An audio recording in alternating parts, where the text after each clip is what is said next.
Keyingi masala investitsiya sifati. Hajjayev tarmoq rahbarlari hokimlar birinchi chorakda 1 milliard 200 million dollarlik 1,5 ming korxona ishga tushdi deb hisobot beryapti.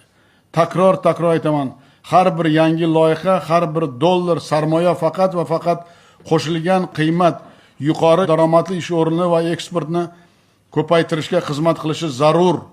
Oddiy qilib aytganda, hamma rahbarlar uchun investitsiya sifati asosiy mezon bo'lishi kerak. Topshirig'imga ko'ra investitsiya loyihalarini post monitoring platformasi ishga tushirildi. Soliq, bojxona, bandlik, kadastr, kommunal idoralar axborot bazasiga integratsiya qilingan ushbu platforma korxonalar faoliyatini 39 ta ko'rsatkich bo'yicha tahlil qilib beryapti. Masalan, oxirgi 3 yilda ishga tushgan 688 ta korxonadan 210 tasi quvvatidan to'liq foydalanmayapti. Oqibatda 33 trillion so'mlik ishlab chiqarish boy berildi. 23 ming ish o'rni bo'sh turibdi. Hokimlarning investitsiya bo'yicha o'rinbosarlari urra qilib katta raqamlarni aytishni biladi. Mana ularning faoliyatiga beriladigan haqiqiy baho.